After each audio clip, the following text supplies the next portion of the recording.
If you're outside playing with your dog and you want a really cool photo or a video clip, I have a little pro tip for you.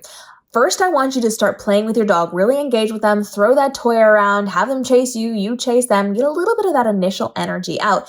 And then I want you to kind of guide them over toward the camera. Because remember, as we're doing this is down on the ground. It's either on a tripod or on a mount. You're using your phone or your camera, and you are recording as you are playing, and you are just going to be living your best life, and it's happening to record you. You're not necessarily doing too much with this. It's just documenting your time with them.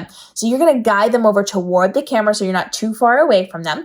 And then after they've played a little bit with you, you're going to grab their toy and you're going to hold it up in the air. When you do that, they're going to sit down and wait for your next move. They're waiting for you to throw it or to play with it or to do whatever you're going to do. They're locked on to you and to that toy. So because you have them over close to the camera source, they're going to be really well situated for this image. Now, for most of you, this is going to be your phone on the ground on cinematic mode. You're taking screenshots of this later so you can get the exact right pose that you need. But if you have like a remote shutter release and you're taking photos on your camera, you can use this for this as well. Your goal is just to get your dog as close to the camera as possible, and then you can pose.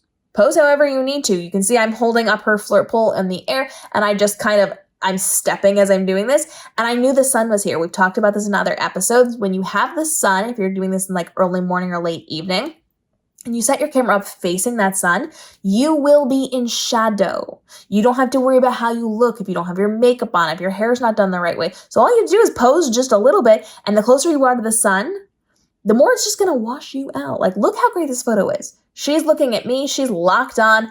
I am standing here, and I cannot be seen. You can't tell if I have makeup on or if I'm ready for the day or whatever it happens to be. I just get this really cool silhouette of myself. And if you know how to pose, you don't even have to be worried about how you look because you can see however you want your body to be. You can just kind of pose at that angle to make yourself look the way that you feel comfortable. And you get this epic image. Your dog is bathed in that sunlight, locks onto you. You get their great lines and you get this really cool photo without having to worry about yourself in it. And you can even kind of take yourself off to the side if you need to, if you're worried about it, if you're self-conscious. I'm a professional photographer, so I can help walk you through it so you feel comfortable. But I know a lot of people aren't. You can get yourself off to the side a little bit so you're not even in the entire image. And then you just hold that toy up for a minute, pose, take your photo or your screenshot, and right back to playing.